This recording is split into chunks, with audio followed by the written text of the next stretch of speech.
Dayanjan Wijesinghe here with us. Did I say it right? No. No? Oh. I was practicing. You keep getting better. I keep getting better.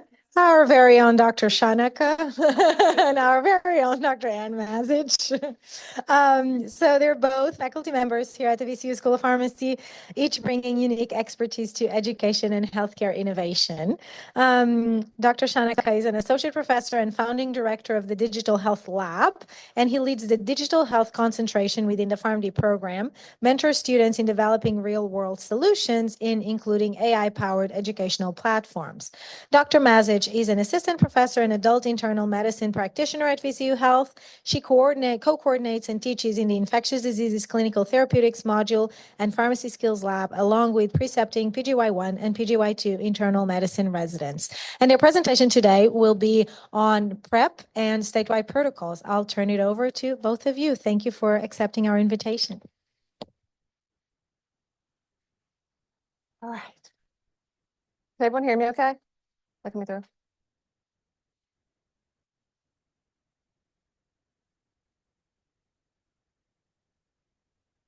In the chat, can you hear me?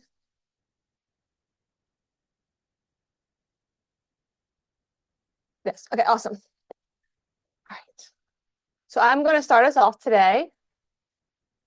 There's credit. We'll come back to if anyone needs it. We have nothing to disclose. And so the objectives of today are to first discuss the importance of HIV PrEP and the barriers to expanding access. So then we're briefly going to review the Virginia HIV PrEP statewide protocol for pharmacists, and then review available HIV PrEP regimens that are going to be helpful for when we actually apply this knowledge using AI conversation training platform. So why is HIV PrEP important?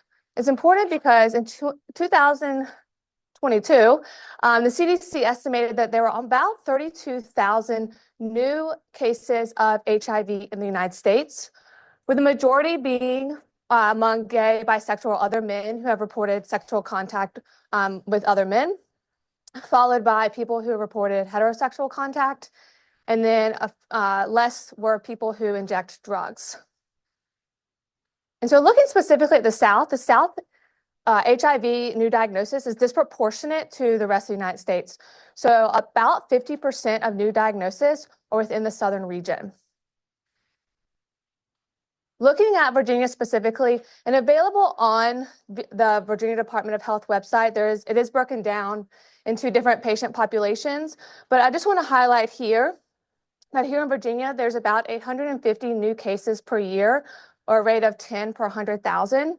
And so we did see this dip around COVID, but it has come back to pre-COVID numbers. And so really the overall goal of the CDC and other HIV organizations are to decrease the number of new HIV diagnoses by down to about 9,000 in 2025, which this data is a little bit delayed, and then 3,000 by 2030. And so as you can see, we have a ways to go. So how can we really target HIV prevention? And there's several different ways. Non-pharmacologic is behavior risk reduction. So thinking about safe sex, making sure people understand their risk for getting HIV, especially males who have sex with males are at significantly higher risk than some other populations. Testing and treating sexual transmitted infections, as well as for those people who use IV drugs, making sure they have access to clean needles and syringes. We also have pre-exposure prophylaxis, which is going to be our primary focus of today, which we know that appropriate HIV PrEP is more than 99% effective at preventing HIV through sexual encounters, and at least 75% effective for people who inject drugs. Now that is lower, but that's just based on the limited data, and then knowing that it's a small population of new HIV diagnosis. There's also post-exposure prophylaxis, and then for people who are infected with HIV, ensuring that they receive appropriate treatment, because we know that for people who have an undetectable HIV viral load that they cannot transmit HIV to a non-HIV partner.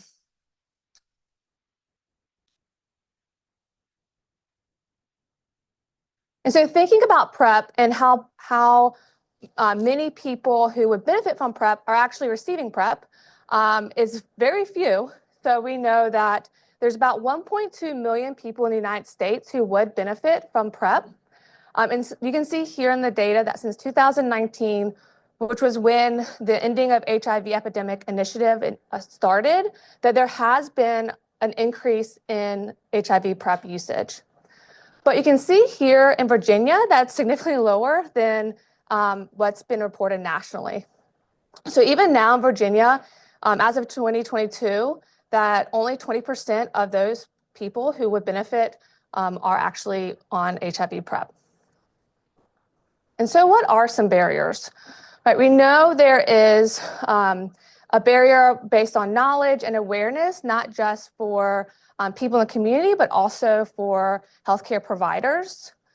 And then people in the community, their perception of HIV risk, the fear of social stigma, although the stigma with PrEP is less than someone who may actually have HIV, it is definitely still there. Provider bias, distrust in the healthcare system, lack of access and awareness of financial assistance options, and then side effect concerns. So why is it important for pharmacists to help with expanding access to PrEP? Like, we have the power as pharmacists because 90% of people living in the United States live within 5 miles of a pharmacy, right? So even in rural areas where there may not be a provider's office or a clinic, there is more than likely at least a pharmacy there. As well as pharmacies have extended hours compared to some of their clinics or other health systems. Although most are not 24 hours anymore, they still operate outside of those traditional other health care entities. Pharmacists are also known to be trusted professionals as well as less stigmatized. Okay, so I want to briefly review and go through the statewide protocol for pharmacists for HIV PrEP. I'm not going to go through it in a detailed fashion because it is extensive, as you can imagine. So I just want to highlight a couple of things. So it was initially approved in 2021 and was last revised this past fall, which, as best I can tell, the biggest revision is really the addition of our long-acting injectable. But some things I want to highlight. So for pharmacists to be able to prescribe and dispense PrEP, they need to have completed a comprehensive training program on HIV PrEP medications, as well as trauma-informed care. So for example, knowing how to communicate with a patient who may be seeking PrEP, but have actually a positive HIV test. On the patient side, so when they're interested in PrEP, they are going to be instructed to do a self-screening patient intake form, which is basically going to include background information, demographic information. Do they have insurance? Have they ever been on PrEP before? What kind of risk behaviors do they take part in to help discern if they are eligible? And then any past medical history that would also help dictate whether or not they can receive pharmacist prescribed PrEP versus going to see another healthcare provider. And then based on the answers that the patient provides, then the pharmacist, there are several different pathways that the pharmacist can take. And this is really based on, is the patient interested in an oral option, the injectable option, have they been on PrEP before, or is this new? The protocol also provides much more extensive examples of prescriptions, provider notifications, as well as other communication examples depending on the scenario. Of note, people who are excluded from the pharmacist protocol are those that are under 18 years of age, have a history of HIV, or have an HIV test that's reactive or indeterminate. If they're displaying or have any potential symptoms of acute HIV, if they have hepatitis B, kidney or bone disease if they're not a candidate for one of the agents that is safe, can be safely used in people with kidney dysfunction. The prescription should be coming around. Oh, let me go back. Don't look. So just an idea. Anyone want to guess the percent of pharmacists in Virginia who are using the HIV PrEP protocol? Oh yeah, I forgot. I did pull them out of 140 days. I'm gonna give you a hint. It's a very low percentage. I heard it in the room. Yeah, so here you can see these are all the list of our statewide pharmacist Yeah, I was going to go protocols through it with in our you. HIV PrEP protocol. There's one in only the being used by that 1% we can of use to show you how pharmacists. to do And it. you can see we're not talking about PEP today, but you can see same goes for HIV PEP protocol is right there at 1% as well. So there, needless to say, there's a lot of room to grow. And I just want to highlight here, so and this was actually kind of hard to find, where can patients actually get PrEP? And so this top picture is what I pulled from the Virginia Department of Health. And what's kind of mapped out here are primarily Department of Health centers and a couple other medical centers.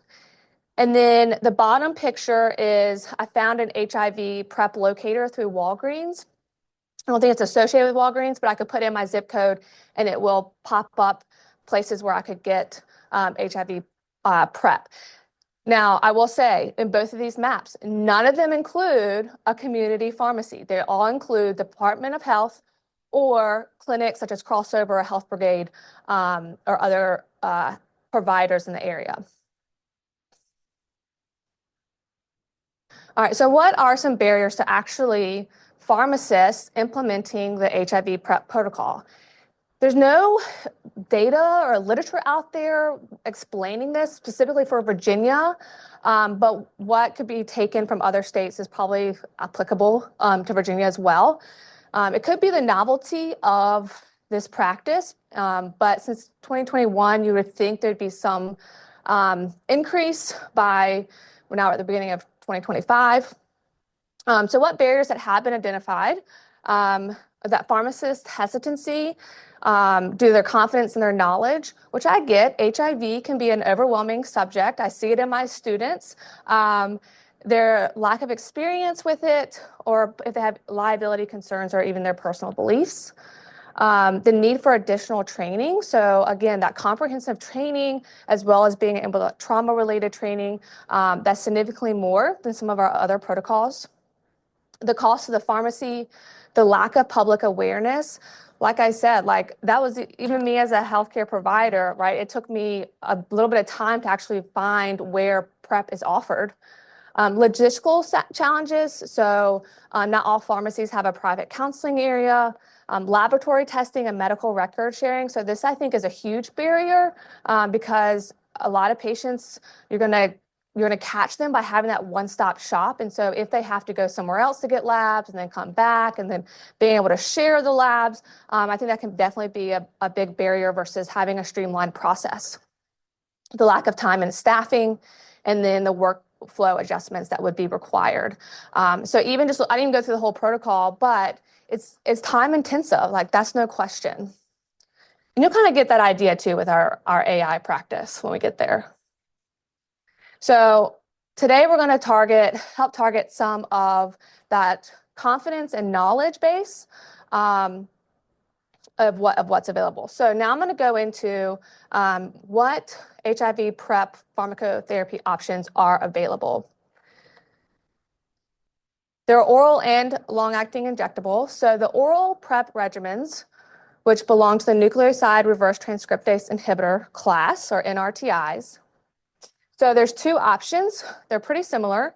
So you have emtricitabine with tenofovir disoproxil fumarate, or TDF for short.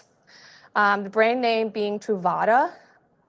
And then there is emtricitabine tenofovir alafenamide, or known as TAF. Both are oral options. So with TDF, there is a generic available, which could be beneficial, especially for patients who don't have insurance. The cash price, I believe I saw it on GoodRx for about $35, $40. So that could be, it still may not be affordable by some patients, but definitely a little bit better than our other options. It is FDA approved for all people with sex or injection drug use risk factors. And then it's FDA approved and CDC recommended to be dosed 1 tablet once a day. There is the option, which is off-label dosing called on-demand 211. And so this is not the preferred option, but could be considered for someone who has sex infrequently, in which they would take 1 tablet 2 to 24 hours prior to sex, which that has to be planned. So that's something else to consider. And then 24 hours after, and then 24 hours after that. So really the approved regimen and what would be recommended is once daily. It is not recommended for renal dysfunction with a creatinine clearance of less than 60. For our TAFT option, which is the brand name Descovy, which is on the right. So currently there is no generic available. It's only FDA approved for men who have sex with men or transgender women. So it is not approved for women or transgender men. It's only dosed as once daily, so the on-demand dosing regimen is not an option for this one. But it is not recommended for a creatinine clearance of down to less than 30. So it could be an option for patients who do have some renal dysfunction. Both are typically well tolerated by patients. Typically the reported side effects include nausea, GI upset, headache, but these typically go away with time within a month of starting, and can also be mitigated by taking it with food. So both in the protocol as well as CDC recommendations, there are certain labs that are required, both at baseline and then regularly at different intervals. So at baseline, we want to make sure that patients are not actually HIV positive, because we want to make sure that they receive a regimen that is actually going to treat their HIV. We want to check their renal function to make sure the regimens are appropriate, as well as other co-infections, including hepatitis, sexually transmitted infections as well. And you can see here, this does require a pretty good amount of testing HIV every 3 months, some tests every 6 months. So it is important to have a relationship with a lab. So moving into the long-acting injectable, currently the only one that is FDA approved is the integrated strand transfer inhibitor, cabotegravir. So this one has been approved for all people with risk factors for sexual transmission, but not for people who inject drugs. What's beneficial about this one is that it's an injection that's only at maintenance dose is every 2 months, right? So you don't have to worry about taking a pill every day. Instead, it's every other month. There's no renal adjustments. And then the biggest side effects that have been reported are just injection site reactions, which take a few days to resolve, but over time aren't an issue. So very rarely have patients stop taking this because of that. There is less monitoring requirements with cabotegravir, which could be beneficial. So here you can see there's HIV testing at regular intervals. That 1 month is just because it's an injection on day 1, an injection 30 days later, and then you move to the every other month injection.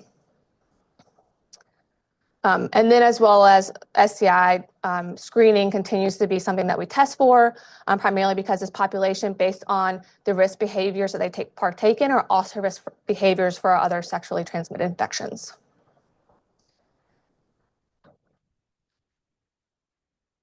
All right, this one's not technically FDA approved yet. It's coming soon. It is expected to be FDA approved for PrEP by hopefully the beginning of the summer. It's our first of its kind capsid inhibitor called lenacapavir. It is currently FDA approved for multi-drug resistant HIV, but soon to be approved for PrEP because it has shown amazing promise through the PURPOSE trials, which we do have preliminary data for the PrEP trial saw 100% efficacy, which has not been shown in any other PrEP study. So 100% efficacy in adolescent girls and young women in Africa. And this is a big population in Africa because 60% of new HIV diagnosis are adolescent girls and young women in Africa. And so having that 100% efficacy is game changing. The PrEP trial, which just released some of its preliminary data, showed that it was 99.9% effective in cisgender men, transgender men and women, and gender non-binary. And this was a big international trial. So there's several other trials looking at different patient populations that are ongoing. And what's a big game changer for this one, which might neglect everything I've already told you, is that this one is a subcutaneous injection that is administered every 6 months. So twice a year, people need injections, and that's it. No worry about taking a pill every day. No worry about going to clinic every other month to get an injection. This one is just twice a year. Now, the barriers could be, right, the expense and access to it. Adverse effects, really the ones that have been reported, injection site reactions and nausea. So when thinking about which PrEP regimen may be most appropriate for a patient, things to consider include patient preference. So do they want to take a tablet every day? Some patients would prefer to do that over getting injections. What is their HIV risk behavior? How do they identify? What kind of sexual activities do they participate in? Are they injection drug users? And then adherence. So if they tend to have poor adherence, even as a pharmacist, not terrible adherence, that's something that is less frequent, might be better than a tablet every day. What their renal function is may dictate what agents are appropriate. And then insurance or eligibility for patient and copay assistance programs. Okay, so before we move into the fun part with AI, I do want to check your knowledge. So which of the following is a barrier to expanding HIV PrEP access? Is it A, provider and individual knowledge and awareness, B, need for additional training, C, logistical challenges within the community pharmacy, or D, all of the above? Yes, in the room, all of the above and more. All right, I'm seeing all these in the chat. Yep. Okay, which of the following person is excluded from the Virginia Pharmacist PrEP prescribing protocol? A 17-year-old who has multiple sexual partners, a 68-year-old with chronic kidney disease, a 24-year-old who injects drugs, or a 40-year-old with a history of sexually transmitted infections? I heard an A, a C and A. See A's in the chat. Yes. So again, the patients or people who are less than 18 are excluded from the Virginia Pharmacist protocol. B is correct. People with CKD can still get PrEP. It just may dictate which one. So this particular patient in B would be eligible for the TAF formulation, but not the TDF formulation, as well as they're also eligible for the injection. C, they are also eligible, just not for the injection PrEP. And then D is also eligible, who would also greatly benefit from PrEP.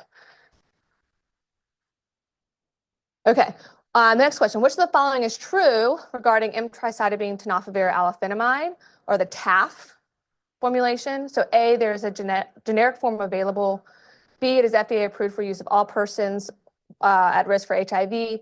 C, it may be used for PrEP in persons with reduced renal function, or D, it may be taken on demand. C, look, y'all know HIV? All right, yes.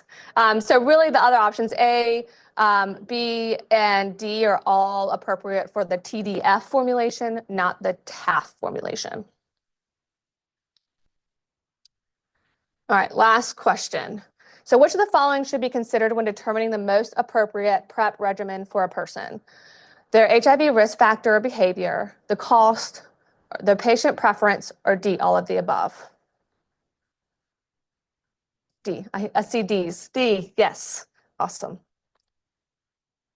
Okay, now I'm going to pass it over to my colleague, Dr. Shanika, who's going to go through utilizing AI for HIV pharmacist education, and then we'll actually get to practice.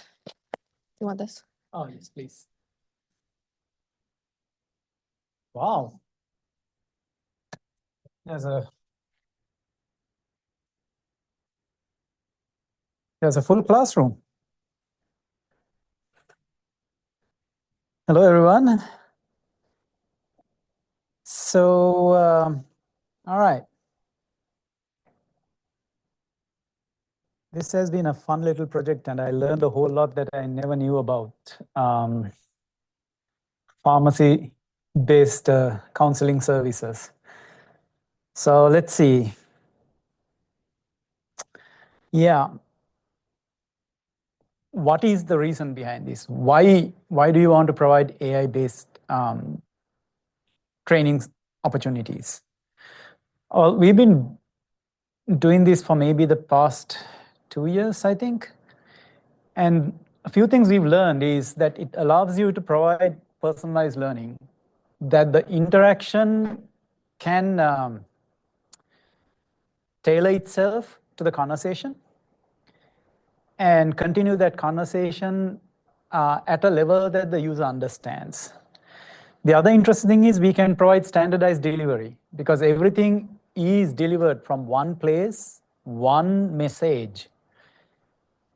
And that allows us to standardize the educational delivery and also change it with upcoming, if anything changes, if any of the educational material changes, we just change it in one place and then it becomes globally applicable. Improved retention because you're not memorizing stuff, you memorize material, but how do you put it in the context of a conversation? That's a whole different way of learning. You cannot think of, well, I learned that on slide 1. That's not how you actually have a conversation, right? You have to pull in from all these different things that you've learned.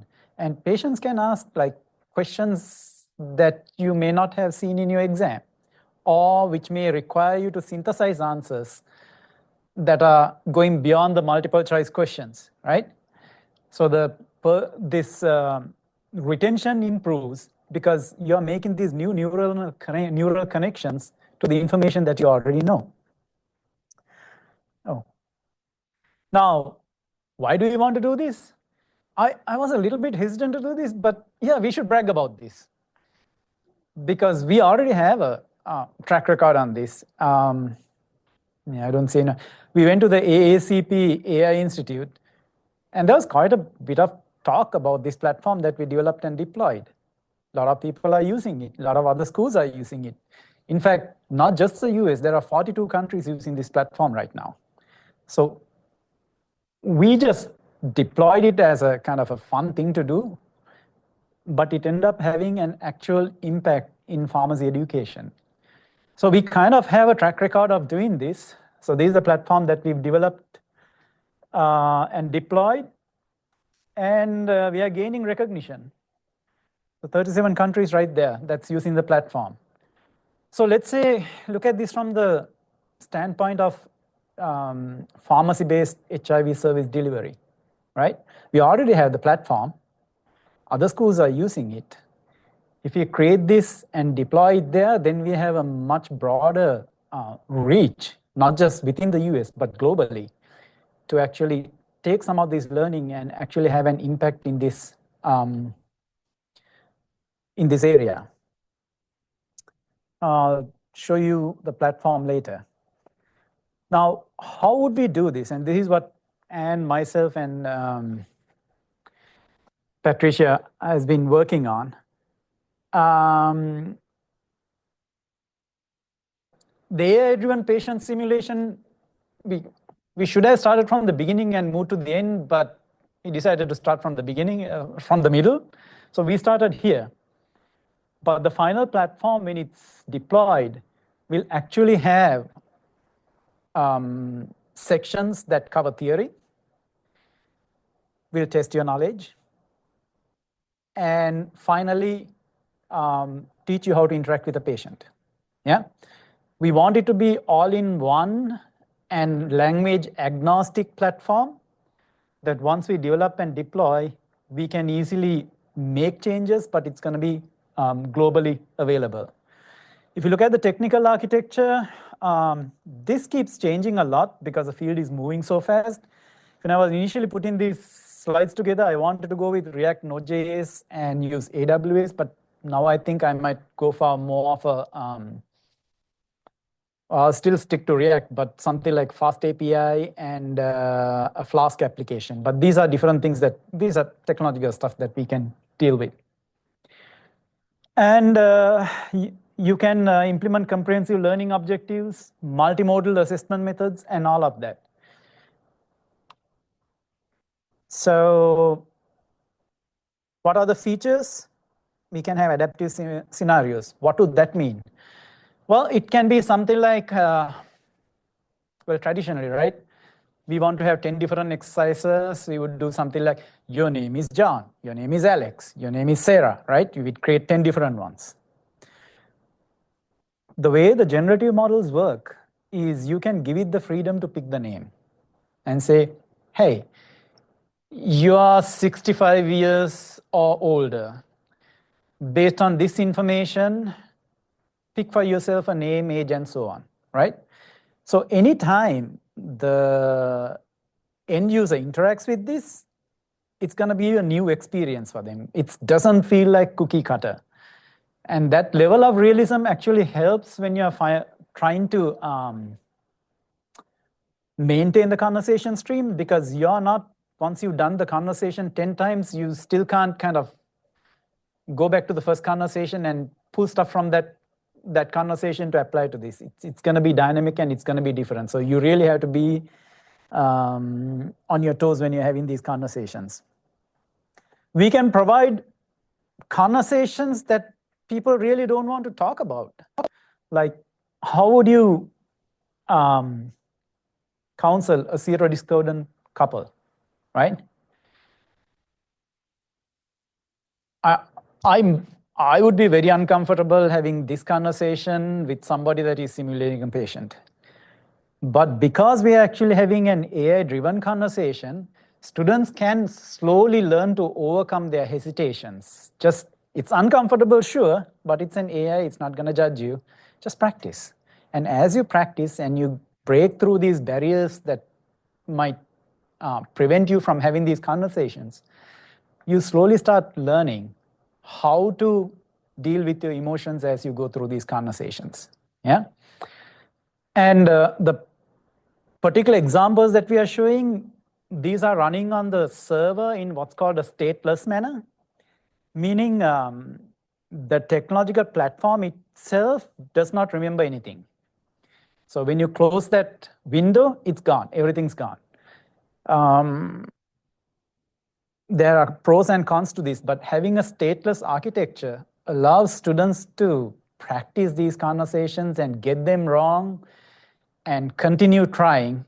And AI will judge the conversation and say, well, you got this wrong, this right, and they can try again. And they can continue practicing, continue trying until they get it right without fear of judgment. Yeah. And now we are not giving the AI freedom to carry out this conversation any way they want. We actually put a boundary. I'm like, well, this is the context within which you can actually carry out the conversation. So there's a lot of concern right now about AI bias and all of that. The way we get around that is providing this context management, right? If tomorrow new legislature comes and says, well, this is how you should be handling it, you update the context. The AI can stay the same. You update the context, and then the model will behave like that. You guys want to know how to deploy this? Maybe, maybe not. Probably not. We'll go to the practice session as fast as possible because actually I just realized that clock is wrong. Oh, it's not working. Okay. All right. So you can have knowledge assessment, clinical skills evaluation, and all of that. Right. What do we want to do now? We want to create this platform, and we want to start testing it. We'll first start testing it with pharmacists, and we'll try and get as much quantitative data as possible, like system usability scale, and all of that. Time to completion, completion metrics, error frequencies. These are things that we need to actually collect to get do some kind of what's the word I'm looking for? Evidence-based deployment of this. And you tried this out, right? You and Patricia tried this out. How long did it take you guys to do the conversation? So Patricia and I, we went by, like as you would, textbook conversation with a patient like this, and it took us probably 30 to 45 minutes. Yeah. So things that we need to figure out, is this like a valid time frame to have this conversation? Would it take this long, or should it be longer, shorter? And we need this information in order to really fine tune this. You know what? Let's skip through those and actually get to the practice, and we'll come back to this. What do you think? Because this will take time. Now, there's a QR code. Now, when you actually get that,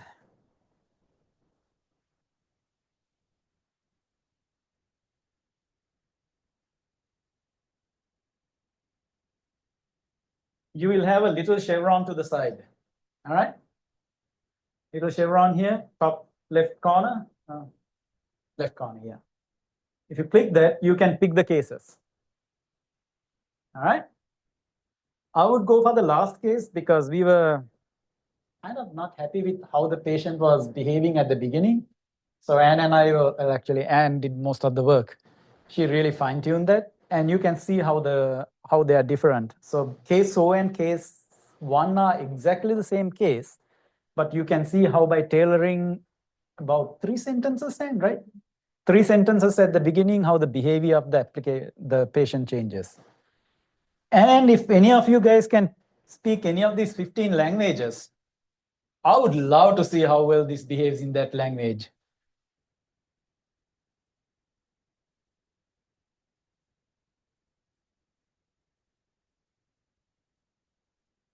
And if you run into any errors, hit save conversation and send it to us, and we would love to test this out, fix any issues.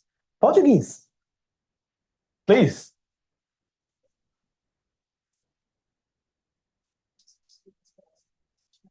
Oh, yeah.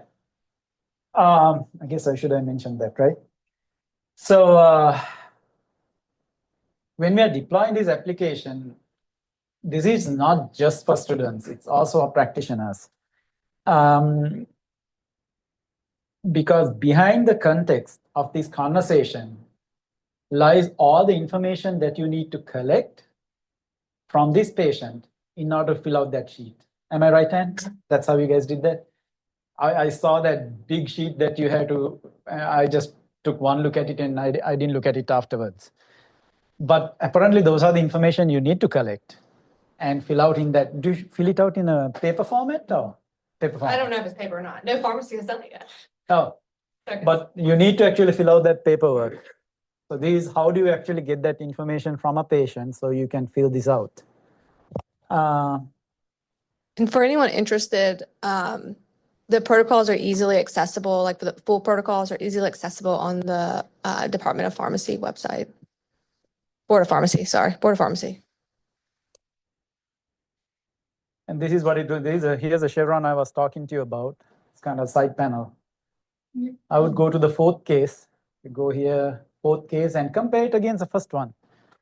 You see the difference that can come about by just altering the personality with about 2 to 3 sentences.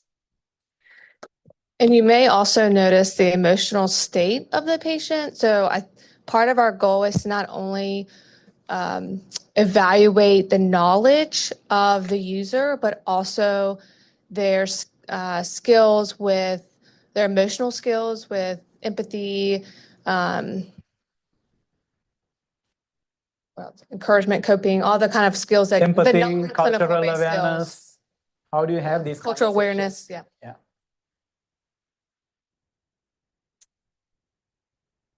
And if you don't mind, I'm also going to pull up the actual detailed this thing that you guys created. Oopsie, that's not right. How's it going, guys? What do you think?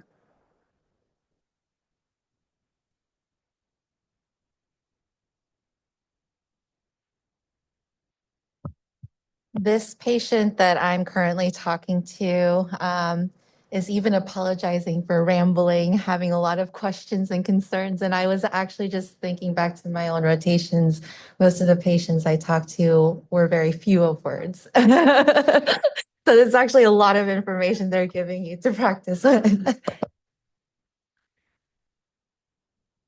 Yeah, and this is all thanks to Anna and Patricia. They're the ones who, I just wrote the code, but you see how extensive the set of instructions are. I believe we are running the third version of this. Yeah, so the biggest difference between the case 1 and case 4 was that case 1, the patient was very forthcoming with information, which is not real life. So the case 4, which is the test, is more, I think, how patients in real life would approach, probably not really, well, obviously not forthcoming. They may say, I want to talk to you in private, or maybe say, hey, because, Descovy is what's running now a lot, is I would like to have some Descovy, like, how can I get it? And so then, like, going into the next steps of actually evaluating, why is this patient really here, or person really here, and is PrEP an option for them, and all that kind of stuff. This would have been game changing during COVID when we were all quarantined. So the coding part is a small part of that. The way these generative models work is you can provide it natural language instructions to titrate the behavior of the model. So this is case 1 that you guys have, and let's take a look at the amount of instructions that Anne and Patricia has given this, right? Yeah, this is slightly different to what we've been working on, but not a whole lot. We give the patient background, medical history, current medications, allergies, reasons for the visit, labs, right? Kind of behaviors, the interaction rules, specific misconceptions to questions to ask. Then after that, there's a grading rubric. This is what allows somebody to try this out and say, well, I don't know whether I did it right, but I'm really uncomfortable taking this conversation to my Pharm.D pharmacy educator to see if I did it right. But here you can actually ask the AI, okay, how well did I do? Is there any areas that I need to improve upon? Yeah. And that determination is made according to a rubric. Yeah. And this is quite detailed.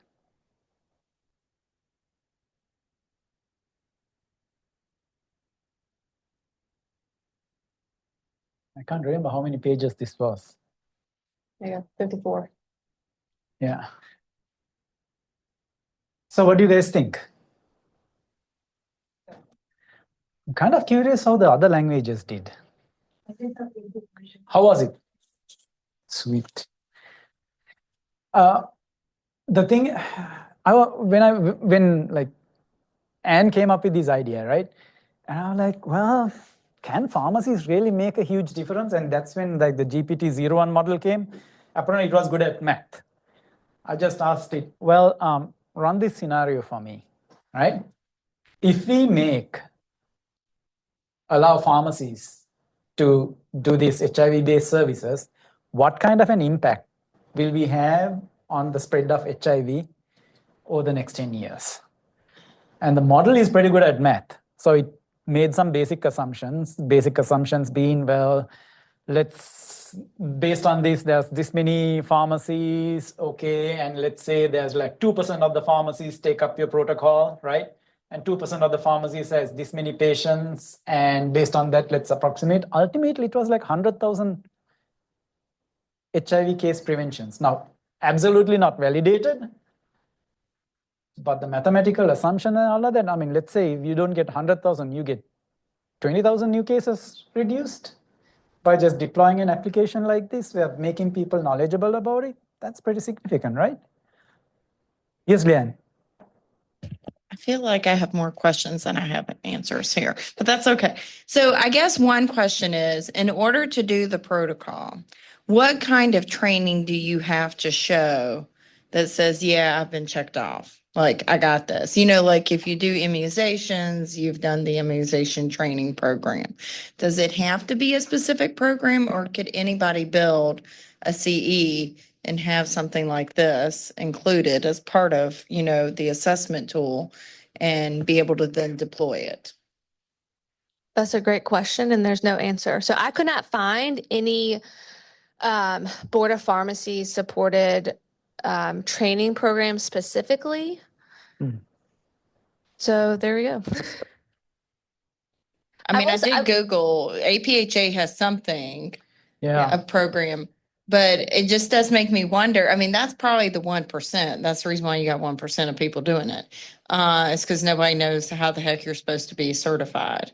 So I guess like then the other piece of it, I'm sure like the pharmacy themselves has to jump through some hoops in order to have access to especially the injectables.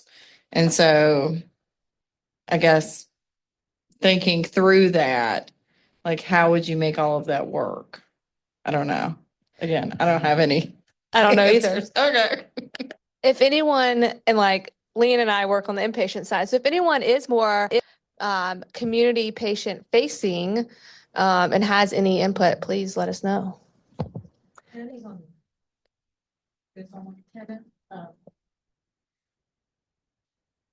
So the question for me, I looked at the American Pharmacists Association's training, and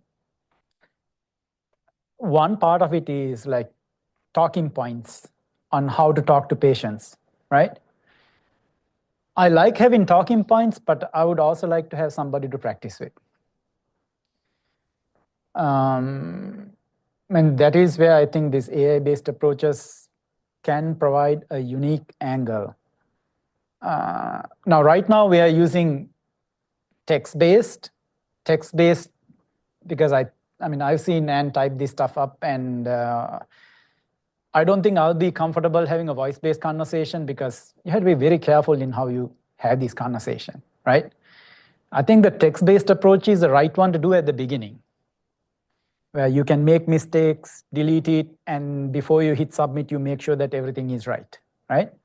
But once you get so many iterations of the text-based training, you'd feel comfortable having a voice-based training. And to do that, all we have to do is enable the voice API. And then you can actually have a conversation with a patient. And you see with an AI patient, and the AI patient will follow the nuances, the arms, and all of that we are describing here in this. And there's one more thing I wanted to talk about, and I've forgotten. Yeah, sorry. Oh, sorry. Okay, comments.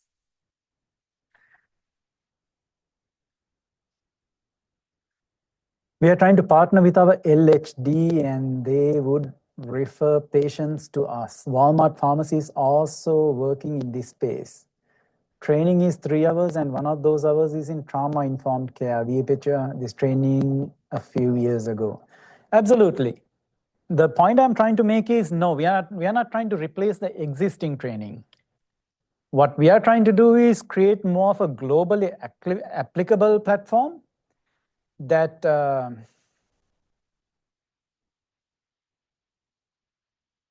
that does not negate the current training, but it goes excuse me, goes beyond that. Let's say, I don't know, someone in another country, a pharmacist in another country wants to kind of learn how to do this and all of that. Because we can do dynamic language changes, right? Teresa, how was the Portuguese, by the way? It's interesting. Without mistakes?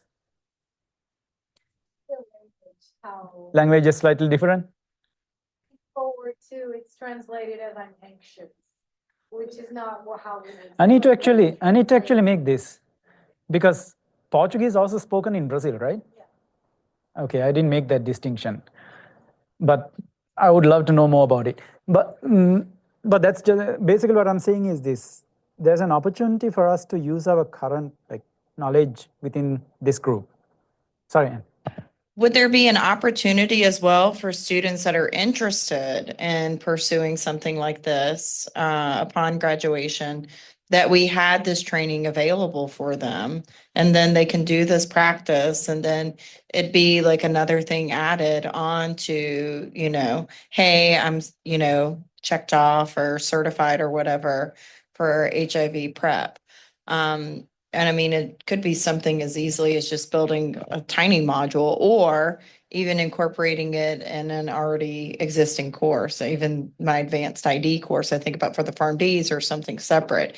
You could definitely do something like that, which I think would be an added bonus for students. Yeah, so this is something that we're talking with Lauren Pamalapati about potential CE. Like I said, we started from the middle because having the conversation was the part that I didn't see in any of these. But this whole thing can be a single module that is online and people can read up on it, answer knowledge questions. Once they're comfortable, move on to patient counseling. That whole thing can be a single package that is online that they can do at their own time. Ultimately, that's what's going to end up happening. And the reason I mentioned Pharm.D AI, we don't want it just to be for VCU. If another school is interested, that's a central place that we can deploy it out of. We build that infrastructure over the past 2 years, so we can actually do that. And there was some interest actually from AACP on developing applications like this. Hey, Teresa. So the other thing that may be interesting, and for those in the audience, is there is with new, and the reason why, and I should have given this context before, but the reason why I asked Shanaka and Ann to present on this is because there are more and more states that have expanded scope of practice, and pharmacists are able now to prescribe PrEP and PEP. And so as part of that sort of advancement, I was seeing, and I guess it's in line with what everyone is saying, but this can be a tool that will help in addition to that mandatory training that pharmacists have to undergo depending on each state, but it is a tool that can help them practice and as you were saying, make mistakes. And before you have those, face-to-face verbal conversations, you have the opportunity to practice that. And so this can be as well as in addition to other schools, as you were mentioning, but if other states are interested in sort of, as they work with their state pharmacy associations, in sort of partnering to gain access to the tool and to deploy that, then that's a possibility as well. Absolutely. It's interesting. We were writing this Lama's paper we have another project that's pharmacogenetic counseling multilingual. And as part of that research, we found like 16 million Americans speak a language other than English at home. And this multilingual aspect is the one that I'm really interested in, because we make an assumption that all these patients coming to us will probably be speaking English. Probably not. And at some point, I guess we can make additional, I would say, badges like, HIV counseling, but also the languages that they're competent in doing the counseling in, so that patients can actually know, hey, I speak only Spanish. Oh, this pharmacist has this credential and can tell me all about this in Spanish. There's a lot of ways that we can do this. Can I ask a very small, specific question? So is this document basically what's grounding the AI? So it's not going to hallucinate as long as you have all the, okay. So if you ask the AI, if you're interacting with a patient and something comes up in conversation that's not in this document, I'm wondering what happens then. So we haven't enabled it here, but we can actually make the single statement. If if the information that you want is not available here, please say so, or please say that you do not know the answer, but you will find the answer and get back to you. So far, it has been, well, in the other applications that we've been working on, they've been very good at, once you've given the grounding document, it's been very good at, if it cannot find the answer. And correct me, Lama, since you're the only student, one of my students here, have you run into this issue that if you actually ground it, does it go outside of the boundaries? It does, even if you say How not to often? give answers? Okay. All right. No, they are the experts. They get to play with these more than I ever do. But what's the time? It's kind of, all right. Question for CPPI. Yes.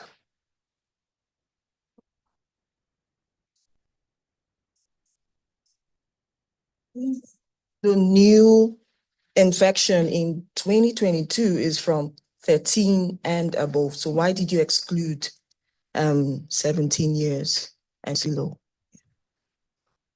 That's a good question. Yes, so a lot, well, there's PrEPped. It is approved for younger ages, but most of our pharmacist-driven protocols for the community are for adult patients, 18 years and older. That was a sticking point for a lot of the protocols that got approved at the time, even for testing for influenza, for treating, test to treat for like strep and a bunch of other stuff, is that they did not want pediatric patients included in any of those state protocols. Initially, that was going to be included. I think they were trying to get 12 and up. And then they kind of fought about that. So that ended up being the decision.